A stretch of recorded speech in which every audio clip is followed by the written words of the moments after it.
வாழ்க வையகம், வாழ்க வையகம், வாழ்க வளமுடன். குரு வாழ்க, குருவே துணை. நண்பர்களுக்கு வணக்கம். நான் வடலூர்லேருந்து துரை. இன்னைக்கு இந்த பதிவுல என்ன பார்க்க போறோம் அப்படின்னா, ஆ ஒரு ஜாதகத்துல பலன் சொல்றதுக்கு என்ன தேவை? பலன் சொல்றதுக்கு தேவையான டிப்ஸு. முக்கியமா ஒரு விஷயம் என்ன அப்படின்னா, பலன் சொல்றதுல, ஏன்னா நம்மளுடைய வீடியோ எல்லாமே ஒரு அ படிச்சுட்டு நம்ம நெறைய ஜோதிடம் அடிப்படை படிச்சோம், உயர்நிலை படிச்சோம், முதுநிலை படிச்சோம். ஆனா, பலன் சொல்ல மட்டும் முடியல அப்படின்றவங்களுக்கான வீடியோ தான் நம்ப சேனல்ல இருக்கிறது எல்லாமே. அந்த வகையில இந்த வீடியோ வந்து இதுவும் ஒரு சிறப்பா இருக்கும். இத நீங்க பயன்படுத்தி பார்த்தீங்கன்னா. ஓகேங்களா? எப்பயுமே நம்ம லக்னத்துக்கு தான் பார்ப்போம். எல்லா விஷயத்தையும் லக்னத்துக்கு தான் பார்ப்போம். அப்ப லக்னத்துக்கு அ பார்க்கறது லக்னத்துக்கு இந்த கிரகம் 6ல போயிடுச்சு, இந்த கிரகம் 8ல போயிடுச்சு, இந்த கிரகம் 12ல போயிடுச்சு அப்படின்னு பார்க்குறோம்ல. அது அப்படி மட்டும் இல்லாம லக்னாதிபதிக்கும் பார்க்கணும் அப்படின்றது தான். ஒரு கிரகம் லக்னத்துக்கு நல்லா இல்ல அப்படின்னா, ஒரு லக்னாதிபதிக்கு நல்லா இருந்ததுன்னா, கண்டிப்பா ஏதாவது அ வாழ்ந்துருவாரு. கண்டிப்பா நல்ல விஷயம் நல்ல நிலைமைக்கு வந்துருவாரு. 2த்துக்குமே கெட்டுறக்கூடாது ஒரு கிரகம். அப்படிதான் நீங்க எந்த உறவுக்கும், எந்த ஒரு நிகழ்வுக்குமே பார்க்கணும். ஓகேங்களா? எந்த ஒரு நிகழ்வுக்கும், அ எந்த ஒரு நிகழ்வுக்கும் சரி, எந்த ஒரு உறவுக்கும் சரி, நீங்க அப்படிதான் பார்க்கணும். நான் ஒரு கட்டம் போட்டு அத சொல்லலாம் உங்களுக்கு. ஓகேங்களா? லக்னத்துக்கு மட்டும் பார்க்காத, லக்னாதிபதி நின்ற இடத்துக்குன்னு பாருங்க. இப்ப லக்னத்துக்கு 7ஆம் இடம் திருமணம்னு பார்க்குறோம். லக்னத்துக்கு 7ஆம் இடம் பார்க்குறோம். அப்ப அது சரியில்ல, அது கெட்டு போயிருக்கு, பாதிக்கப்பட்டிருக்கு. லக்னாதிபதி நின்ற இடத்துக்கு 7ஆம் இடம் நல்லா இருந்ததுன்னா, திருமணமான ஆரம்பத்துல பிரச்சனையா இருக்கும். போக போக சரியாயிடும். நல்லா வாழ்ந்துருவாரு. ஓகேங்களா? அப்படி பார்க்கணும். அப்படி பார்க்கணும்னு சொல்ல வரேன். ஓகேங்களா? எல்லா விஷயமும் அப்படிதான். ஒரு லக்னத்துக்கு 4ஆம் இடம் கெட்டு போயிருக்கு. லக்னாதிபதி நின்ற இடத்துக்கு 4ஆம் இடம் நல்லா இருந்தது அப்படின்னா, கண்டிப்பா ஒரு வீடு கட்டுவாரு. ஓகேங்களா? முதல்ல ஒரு சொத்து வாங்கி அத அழித்திருவாரு. அது வித்துருவாரு. திரும்ப 2வது சொத்துல வீடு கட்டுவாரு அப்படின்னு சொல்லலாம். ஓகேங்களா? அப்படிதான் நம்ப லக்னத்துக்கு, லக்னாதிபதிக்கு நம்ப எடுத்து பார்க்கணும். அதே போல தான் தசாபுத்தியும் பார்க்கணும். ஓகேங்களா? நம்ம அது உதாரணம் மூலியமா பார்க்கலாம்.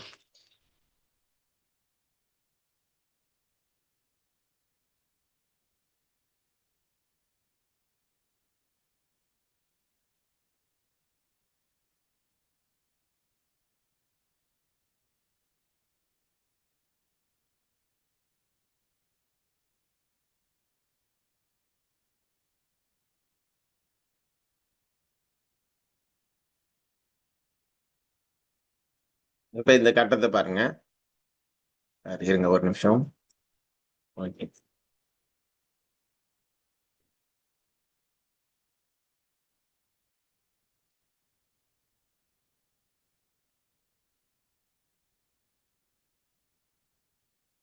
இந்த ஜாதக கட்டம். ஓகேங்களா? இந்த ஜாதக கட்டத்துல இது லக்கணம்னு வச்சுக்கங்க. இது லக்கணம். லக்னாதிபதி வந்து சந்திரன் ஒரு உதாரணத்துக்கு இங்க இருக்கிறாருன்னு வச்சுக்கங்க.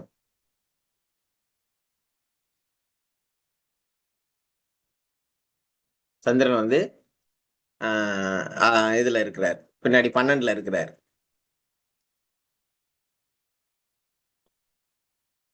ஒரு கிரகம் வந்து இங்க வந்து சுக்கிரன்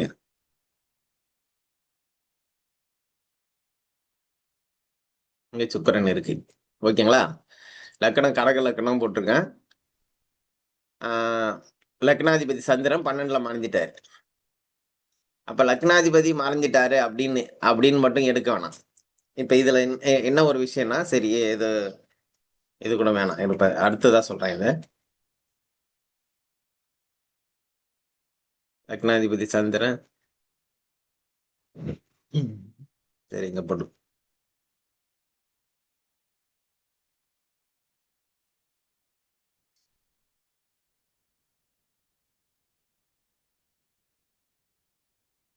இப்ப இந்த லக்னம் வந்து கடக லக்னம். லக்னாதிபதி சந்திரன் 7ல இருக்கிறாருங்க. இப்ப இவங்க வருமானத்துக்காக கேட்கறாங்க. வருமானம் எனக்கு வந்து ஆ எனக்கு வருமானம் எப்படி இருக்கும் அப்படின்னு கேட்கறாங்க.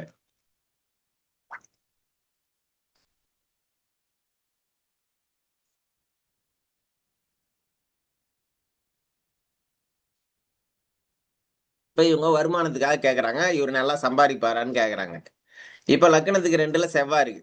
ஒரு 2ஆம் இடத்துல செவ்வாய் இருக்கு. செவ்வாயோட காரகத்துவம் தொடர்பா சம்பாரிக்கலாம். ஆனா அந்த இடம் திதி சூன்யம் ஆயிடுச்சு அப்படின்னு வச்சுக்கங்க. அந்த இடம் திதி சூன்யம் ஆயிடுச்சு. அந்த இடத்துல வேற ஏதாவது ஒரு கிரகம் ராகு கேதுவோட தொடர்பு இருக்கு அப்படின்னு வச்சுக்கங்க. ராகு கேதுவோட தொடர்பு இங்க வந்து கேது இருந்து அந்த 2ஆம் இடத்துக்கு தொடர்பு ஆயிடுது. இந்த இடத்துல சனி பகவான் இருந்து இந்த இடத்துல சனி பகவான் இருந்து 2ஆம் இடத்த பார்த்துட்டாரு. அப்படின்னா அந்த 2ஆம் இடம் பாதிக்கப்பட்டிருக்கு. ஓகேங்களா? கேதுவோட தொடர்புலயும், சனியோட தொடர்புலயும் 2ஆம் இடம் பாதிக்கப்பட்டிருக்கு. அப்படின்னு எடுத்துக்கிறோம். அப்ப லக்னாதிபதிக்கு 2ஆம் இடம் நல்லா இருக்கிறாரா அப்படின்னு பார்த்தீங்கன்னா, லக்னாதிபதிக்கு 2ல அவர் சூரியனே இருக்கிறாருங்க. சூரியன் இருக்கிறாரு. இல்ல அங்க ஒரு குரு இருக்கு அப்படின்னு வச்சுக்க. லக்னாதிபதி 2ல ஒரு நல்ல கிரகம் இருக்கு அப்படின்னு வச்சுங்க. லக்னாதிபதி லக்னத்துக்கு 2ஆம் இடம் பாதிக்கப்பட்டிருக்கு. லக்னாதிபதிக்கு 2ஆம் இடம் அப்படின்ற போது நல்லா இருந்தது அப்படின்னா, அவரு வந்து அந்த அ நல்லா சம்பாரிப்பாரு அப்படின்னு எடுத்துக்கலாம். ஓகேங்களா? லக்னத்துக்கு ஒரு இடம் பாதிக்கப்பட்டிருக்கு. அப்ப இந்த 2ஆம் இடமே வந்து திரிசூன்யம் ஆயிடுச்சு. அங்க ஒரு சனி, கேது, செவ்வாய் இதெல்லாம் பாவ கிரகங்கள் தொடர்பு இருந்துருச்சு. அதெல்லாம் இருந்தது அப்படின்னா, லக்னாதிபதி நின்ற இடத்துக்கு நல்லா இருக்குதான்னு பார்க்கணும். ஓகேங்களா? லக்னாதிபதி நின்ற இடத்துக்கு நல்லா இருந்ததுன்னா, பெருசா பாதிப்பு வராது. ஓகேங்களா? நீங்க அப்படி பார்த்தீங்க அப்படின்னா, ஒரு சிறப்பா பலன் சொல்லலாம். எந்த ஒரு விஷயத்துக்கும் லக்னத்துக்கு பார்க்கிறத விட, லக்னாதிபதிக்கும் பார்க்கணும் அப்படின்றது தான்.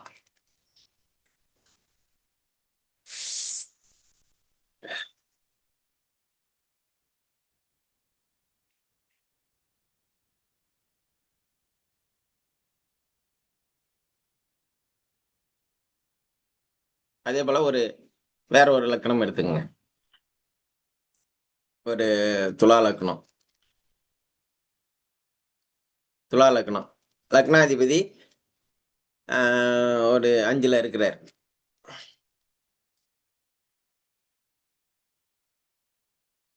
லக்னாதிபதி 5ல இருக்கார். இப்ப லக்னாதிபதி 5ல இருக்கிறார். இவங்களுக்கு திருமண வாழ்க்கை அப்படின்னு பார்க்கிறோம். ஓகேங்களா? இவங்களுக்கு திருமண வாழ்க்கை அப்படின்னு பார்க்கிறோம். இந்த ஜாதகருக்கு திருமண வாழ்க்கை.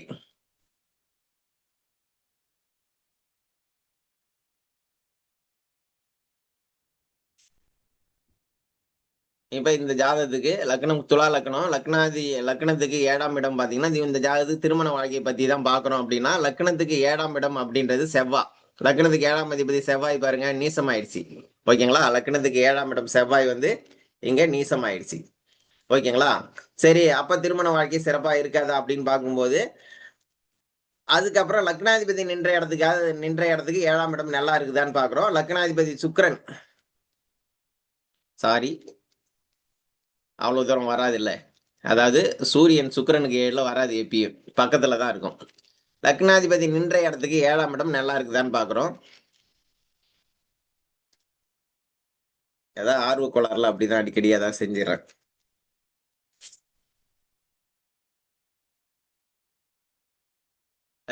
லக்னாதிபதி நின்ற இடத்துக்கு 7ஆம் இடத்துல சுப கிரகம் இருக்கு.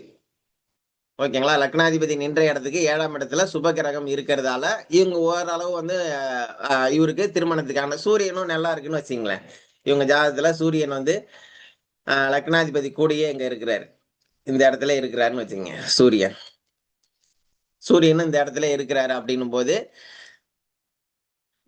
கண்டிப்பா இதுல வந்து முதல்ல ஃபர்ஸ்ட் திருமண வாழ்க்கையில ஆரம்பத்துல கஷ்டமா இருந்தாலும், இவங்களுக்கு திருமணம் ஆகாதுன்னு இல்ல. திருமணம் 7ஆம் அதிபதி நீசமாயிட்டாரு. ஆம் அதாவது 7ஆம் அதிபதி நீசமாயிட்டாரு. லக்னாதிபதி பாதகாதிபதி கூட போயிட்டாரு அப்படின்னு நம்ம எடுத்துக்காம, லக்னாதிபதி நின்ற இடத்துக்கு 7ஆம் இடத்துல குரு இருக்கிறதால, சின்ன சின்ன பிரச்சனைகளோட இந்த வாழ்க்கை வந்து சிறப்பா இருக்கும். திருமணம் இல்லன்னு கிடையாது அப்படின்னு சொல்லலாம். லக்னாதிபதி நின்ற இடத்துக்கு பார்க்கணும்னு சொல்ல வரேன். அதுதான்.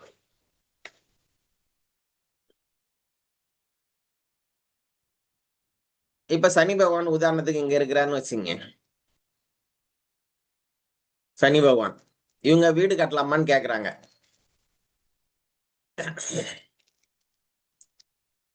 இவங்க வந்து வீடு கட்டலாமா, இடம் வாங்கலான்னு கேக்குறாங்க. அப்ப லக்னத்துக்கு 4ஆம் அதிபதி அப்படின்னும் போது சனி பகவான் நீசமாயிட்டாரு. லக்னத்துக்கு 4ஆம் அதிபதி சனி பகவான் நீசமாயிட்டாரு. ஓகேங்களா? லக்னாதிபதி நின்ற இடத்துக்கு 4ஆம் அதிபதி யாருங்க? அவர் சுக்கிரனே. அப்ப சுக்கிரனே இருக்கிறதால கண்டிப்பா இந்த சுக்கிரன் லக்னாதிபதி நின்ற இடத்துக்கு 4ஆம் அதிபதி சுக்கிரனே இருக்கு. அவரே 9ஆம் அதிபதி அப்படின்றதால, நீங்க முதல்ல ஒரு சொத்து வாங்கி அது வந்து உங்க கைய விட்டு போயிடும். 2வது நீங்க வாங்கலாம். அதாவது 2வது வாங்குனீங்கன்னா, அது நிக்கும். அதுல வந்து நீங்க பிரச்சனை இல்லாம பாத்துங்க. ஏன்னா, நான் லக்னாதிபதி நின்ற இடத்துக்கு 4ஆம் அதிபதியே பாதகாதிபதி அப்படின்றத ஞாபகம் வச்சுக்கணும். ஓகேங்களா? லக்னாதிபதி நின்ற இடத்துக்கு 4ஆம் அதிபதியே பாதகாதிபதி அப்படின்றதால சின்ன சின்ன கஷ்டங்களோட தான் அந்த சொத்து கிடைக்கும் அப்படின்னு சொல்லலாம். ஓகேங்களா? ஒருவேளை சுக்கிரன் இங்க இருக்குன்னு வச்சுக்கங்க.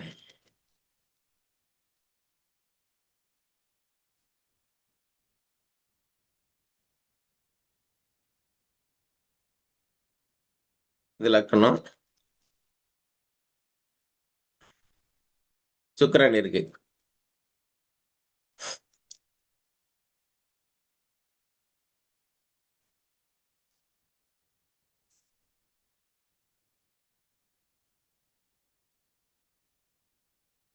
இந்த இடத்துல குரு இருக்கு. லக்னத்துக்கு அப்ப குரு வந்து 8ல இருக்கிறார். குரு வந்து 8ல இருக்கிறார். அப்ப குருவோட காரகத்துவம் லக்னத்துக்கு பிரச்சனையை குடுக்கும் அப்படின்னு இல்லாம, லக்னாதிபதி நின்ற இடத்துக்கு அவர் 9ல தான் இருக்கிறார். லக்னாதிபதி மறைஞ்சிருக்கிறாரு. ஆனா லக்னாதிபதி நின்ற இடத்துக்கு அவர் 9ல தான் இருக்கிறார். அதனால இந்த குருவோட காரகத்துவம் இவருக்கு வந்து ஒரு மைனஸ் குடுத்தாலும் பின்னாடி பிளஸ் குடுக்கும்.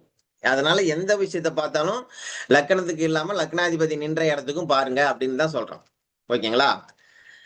லக்னாதிபதி நின்ற இடத்துக்கு லக்னத்துக்கு குரு வந்து கெட்டு தான் போயிருக்கிறாருங்க. ஆனா லக்னாதிபதி சுக்கிரனுக்கு அவர் 9ல தான் இருக்கிறாரு. அதனால இந்த குருவோட காலங்கள் இவருக்கு பெரிய அளவு பாதிப்ப தராது அப்படின்னு சொல்றோம்.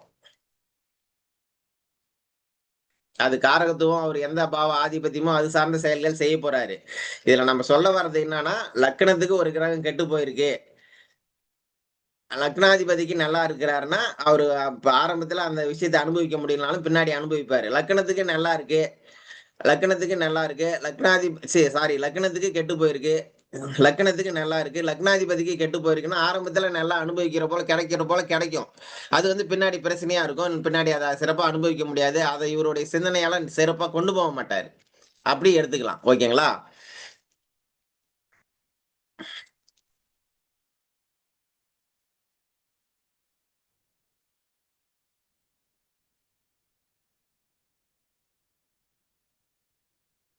இங்க செவ்வாய் இருக்கு. செவ்வாய் லக்னத்துக்கு 7ஆம் அதிபதி செவ்வாய் வந்து 7ஆம் அதிபதி 6ல போய் மறைஞ்சிட்டாருங்க. அப்ப 7ஆம் அதிபதி எப்பயுமே 6ல போனா திருமண வாழ்க்கை பிரச்சனையா தான் இருக்குன்னு சொல்றோம். ஆனா, அவர் லக்னாதிபதி நின்ற இடத்துக்கு 7லயே இருக்கிறதால, இந்த இது வந்து கொஞ்சம் திருமணத்த குடுக்கும். லக்னாதிபதிக்கு 7ல இருக்கிறதால செவ்வாய் புத்தி வரும்போது, இவருக்கு செவ்வாய் புத்தி திருமணத்த குடுக்கும்.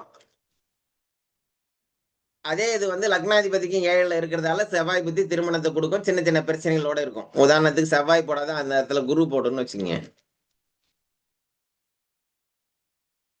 அதுதான் கரெக்ட்டா இருக்கும். இப்ப இந்த குரு சொல்றோம். குரு போடுறோம். லக்னத்துக்கு 6ஆம் அதிபதி. 6ல இருந்து குரு இருக்கிறாரு. குருவோட தசா புத்தி நடக்குது. இப்ப திருமணத்துக்காக கேட்கறாங்க. அப்ப லக்னத்துக்கு 3, 6 தான் வேலை செய்யுது. அதனால இந்த காலகட்டத்தில 7ஆம் அதிபதி வேலை செய்யல. அதனால இந்த காலகட்டத்தில குரு புத்தியில திருமணம் பண்ணக்கூடாதுன்னு சொல்றோம். ஆனா அவங்களுக்கு வந்து வயசு வந்து 36 கிட்ட ஆயிடுச்சு அப்படின்னா, இப்ப வந்து லக்னாதிபதி நின்ற இடத்துலயாவது அவர் திருமண பாவங்களுக்கு சாதகமா இருக்கிறார்ன்னு பார்க்கிறோம். அப்ப சுக்கிரன் நின்ற பாவத்துக்கு 7ஆம் இடத்திலே குரு வந்து ஆட்சியா இருக்கிறதால, இந்த திருமண வாழ்க்கை இப்ப இந்த குரு புத்தியில செய்யலாம். ஓரளவு சின்ன தடையா இருந்தாலும் நல்லா இருக்கும். அதனால இப்ப லேட் ஆனதுக்கான காரணம் வந்து அவர் லக்னாதிபதி நீசமானது. 7ஆம் அதிபதியோட புத்தி வராம இருந்தது. இப்ப குரு புத்தி வந்திருக்கு. குரு தேச குரு புத்தி ஏதோ ஒண்ணு குரு புத்தி வந்திருக்குன்னு வச்சுக்கங்களேன். குரு வந்து லக்னத்துக்கு 6ல தான் இருக்கிறாரு அப்படின்னு இல்லாம, லக்னாதிபதி நின்ற இடத்துக்கு 7ல இருக்கிறதால, இந்த குரு புத்தியில இவரு கல்யாணம் பண்ணலாம்.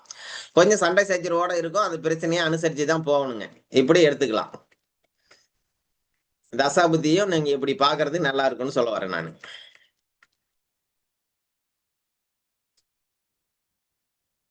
ஒரு சிம்ம லக்னம், லக்னாதிபதி சூரியன் உச்சமா இருக்கிறாரு.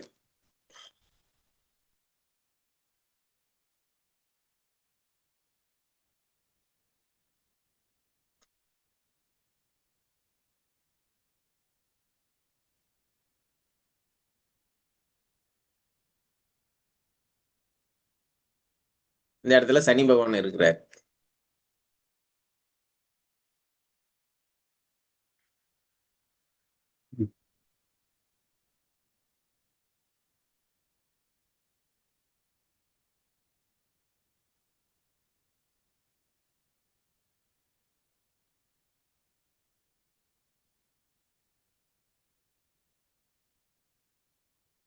இப்ப செவ்வாய் வந்து செவ்வாய் எங்க போடுறோம்? செவ்வாய் இந்த இடத்துல போடுவோம். இப்ப இவங்க வீடு வாங்கலாமான்னு கேட்கறாங்க. இவங்களுக்கு நடக்கிறது வந்து இவங்க இப்ப வந்து இவங்க வீடு வாங்கலாமான்னு கேட்கறாங்க. ஓகேங்களா? வீடு வாங்கலாமான்னு கேட்கறாங்க. அப்ப வீடு வாங்கலாமான்னு கேட்கும்போது நம்ம என்ன பாப்போம்? லக்னத்துக்கு 4ஆம் பாவத்த பார்ப்போம். இந்த பாவம் தானே பார்ப்போம். இடம் வாங்கலாமா? வீடு வாங்கலாமான்னு பார்ப்போம். லக்னத்துக்கு 4ஆம் இடத்த பார்க்கிறோம். அப்ப 4ஆம் அதிபதி அப்படின்றபோது 4ஆம் இடத்துக்கு 12ல போயிட்டாரு. 4ஆம் இடத்துக்கு 12ல போயிட்டாரு. அவரு சூரியனோட பார்வையில லக்னாதிபதி தொடர்புல இருக்காரு. இவருக்கு லக்னாதிபதி வந்து செவ்வாயோட பார்வையில இருக்கிறதால வீடு வாங்குற எண்ணம் பலமா இருக்கும். ஆனா அந்த 4ஆம் அதிபதி அப்படின்ற செவ்வாய் வந்து 3க்கு போயிட்டாரு. 3க்கு போகும்போது அதுக்கு அந்த பாவ பலன் ஒரு பாவம் தன்னுடைய 12ஆம் பாவத்துக்கு போகும்போது அந்த பலன சிறப்பா அனுபவிக்க முடியாதுன்னு சொல்றோம். இப்ப அப்படியே லக்னாதிபதி நின்ற இடத்துக்கு போறோம். லக்னாதிபதி நின்ற இடத்துக்காவது அந்த 4ஆம் இடம் நல்லா இருக்குதான்னு பார்க்கிறோம். லக்னாதிபதி நின்ற இடத்துக்கு 4ஆம் இடத்துல வந்து சனி பகவான் இருக்கிறாரு. அது லக்னத்துக்கு விரயமா இருக்கு. இப்ப நடக்கிறது சனியோட புத்தி தான் இல்ல சனியோட தசைன்னு வச்சுக்கங்க.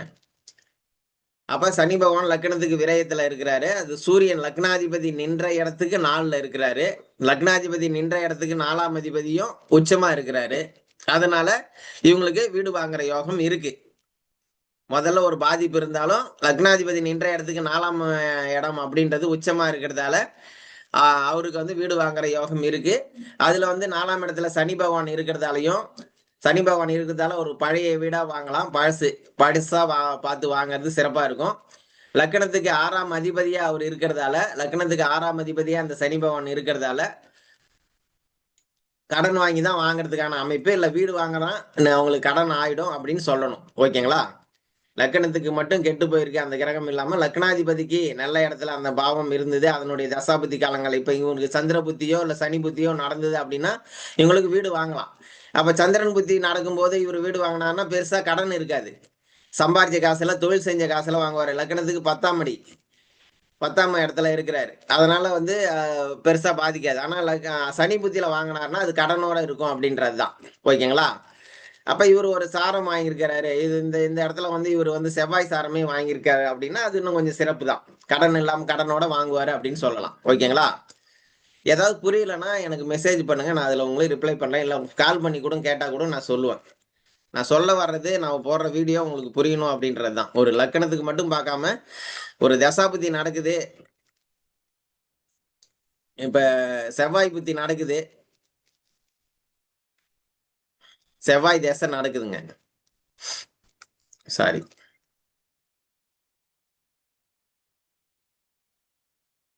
இப்ப என்ன சொல்லலாம்?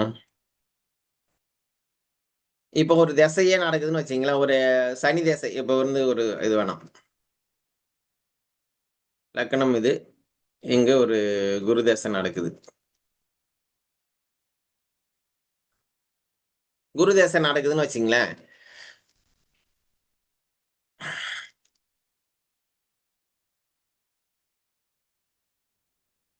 இங்க புதன் இருக்கு. இப்ப குரு திசை நடக்குது. இவங்க வந்து ஆ கல்யாணம் பண்ணலாமான்னு கேட்கறாங்க. அப்ப இந்த நம்ம பெரும்பாலுமே வந்து நம்ம லக்னத்துக்கு தான் பார்ப்போம். இப்ப வந்து லக்னாதிபதிக்கும் பார்த்தோம். ஓகேங்களா? லக்னாதிபதி நின்ற இடத்துக்கும் இப்ப சூரியன் நின்ற இடத்துக்கு 7ல இருக்குன்னா கூட அதுக்கும் சொல்லலாம். அதேபோல தசாநாதன் நின்ற இடத்துக்கு இப்ப இந்த குரு அதாவது லக்னத்துக்கும் 7ஆம் இடம் இப்ப அதனுடைய திசையா புத்தியே நடக்கல. லக்னாதிபதி நின்ற இடத்துக்கும் நடக்கல அப்படின்னா, தசாநாதனுக்கு 7ஆம் இடம் இப்ப இயங்குதா? தசாநாதனுக்கு 7ஆம் இடம் நல்லா இருக்குதா? இப்படி பார்த்தீங்க அப்படின்னா, கண்டிப்பா சிறப்பா இருக்கும். அதுவும் அந்த காலகட்டத்தில இப்ப புதன் புத்தி நடக்குது அப்படின்னா, லக்னத்துக்கு 2ல இருக்காரு. அவரே 11ஆம் அதிபதி. கண்டிப்பா இவரு திருமணத்த குடுப்பாரு. லக்னாதிபதி நின்ற இடத்துக்கு 7ஆம் இதெல்லாம் வந்து நம்ப இப்ப ஆரம்பத்துல ஒரு சின்ன வயசுல நம்மகிட்ட வராங்கன்னா, ஓகே. ஒரு 36 வயசுல, 35 வயசுக்கு மேல வராங்க. அவங்களுக்கு திருமணத்துக்கான அப்ப போய் 7ஆம் இடம் தான் வேலை செய்யணும் அப்படின்லாம் பார்த்துட்டு இருக்கக்கூடாது. இப்படிலாம் பார்க்கலான்னு சொல்ல வரேன் நானு. இப்படிலாம் பார்த்து அந்த பலன அனுபவிக்கிறதுக்கு இந்த காலகட்டங்கள்ல இது செய்யுங்க நல்லா இருக்குன்னு சொல்றதுக்கு இந்த இது வந்து பயன்படும். ஓகேங்களா? அதனால லக்னாதிபதி நின்ற இடத்துக்கும் 7ஆம் இடம் பார்க்கணும் அப்படின்றது தான். எந்த ஒரு விஷயமும் லக்னத்துக்கு கெட்டு இருந்ததுன்னா, லக்னாதிபதிக்கு நல்லா இருக்குதான்னு பாருங்க. ஓகேங்களா? லக்னத்துக்கு கெட்டு இருந்ததுன்னா, லக்னாதிபதிக்கு பாருங்க. அதுபோல லக்னாதிபதியும் கெட்டு இருந்தா தசாநாதனுக்குன்னு பாருங்க. அது லக்னம் லக்னாதிபதிக்கும் கெட்டிருந்தா ராசிக்கு நல்லா இருக்குதான்னு பாருங்க. லக்னம் லக்னாதிபதி ராசி மூணுக்குமே ஒரு பாவம் ஒரு கிரகம் கெட்டு போயிருந்ததுன்னா அந்த பலனை அனுபவிக்க ரொம்ப கஷ்டப்படணும் அவங்க. லக்னத்துக்கு அந்த கிரகம் கெட்டு போயிருக்கு, லக்னத்துக்கு லக்னாதிபதி நின்ற இடத்துக்கு கெட்டு போயிருக்கு, ராசிக்கு அந்த இடம் கெட்டு போயிருக்கு. இதெல்லாம் கெட்டு போயிருந்தாலும் தசாநாதனுக்காவது நல்லா இருக்கணும். ஓரளவாவது அந்த காலகட்டத்தில் அனுபவிக்கணும். தசாநாதனுக்கு கெட்டு போச்சுன்னா அந்த அவளுக்கு அவ்வளவுதான், டோட்டல் வேஸ்ட்டுங்க. ஓகேங்களா?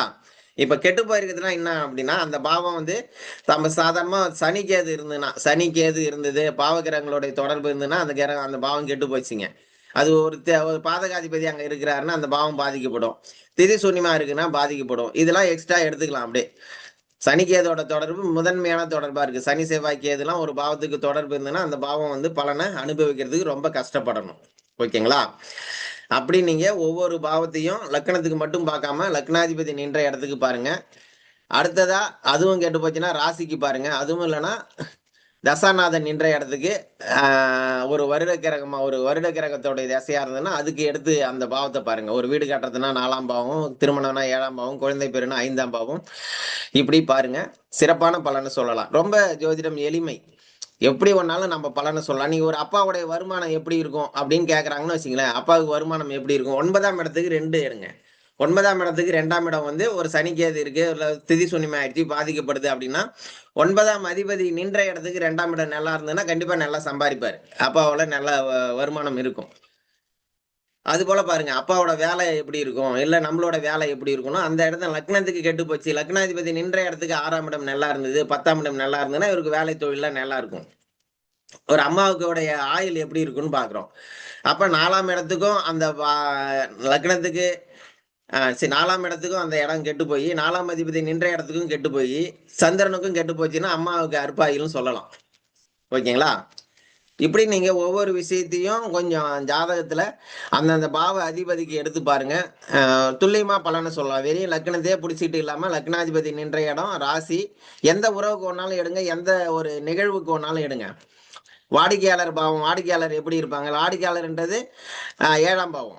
அப்ப லக்னத்துக்கு 7ஆம் பாவம் பாதிக்கப்பட்டிருந்தா லக்னாதிபதி நின்ற இடத்துக்காவது 7ஆம் இடம் நல்லா இருந்ததுன்னா கண்டிப்பா வாடிக்கையாளர் நல்லா வருவாங்க. சந்திரனுக்கும் நல்லா இருந்ததுன்னா வருவாங்க. இது எதுவும் 6, 8, 12ல மறையக்கூடாதுங்க. மறைஞ்சிடுச்சுனாலே வேலை தீர்ந்தது. சனிக்கு எதுவும் இருக்கக்கூடாது. இதுதான். இது போல நீங்க பலன் பாருங்க. ரொம்ப துல்லியமா பலனை சொல்லலாம். நம்ம இது போல ஜோதிடம் சார்ந்த வகுப்புகள் எடுத்துட்டு இருக்கிறோம். உங்களுக்கு ஏதாவது படிக்கணும் அப்படின்னாலும் நம்மளுடைய வாட்ஸ்அப் நம்பர் 98 65 550 210 இந்த நம்பருக்கு கான்டாக்ட் பண்ணலாம். உங்களுக்கு யாராவது ஜாதகம் பார்க்கணும்னாலும் என்னுடைய நம்பருக்கு கூப்பிடுங்க. உங்களுக்கு தெரிஞ்ச விஷயத்த ஷேர் பண்ணீங்க. உங்களுக்கு புது புது விஷயத்த கடவுள் கொடுத்துக்கிட்டே இருப்பாரு. மீண்டும் ஒரு சிறப்பான பதிவுல சந்திக்கலாம். நன்றி நண்பர்களே.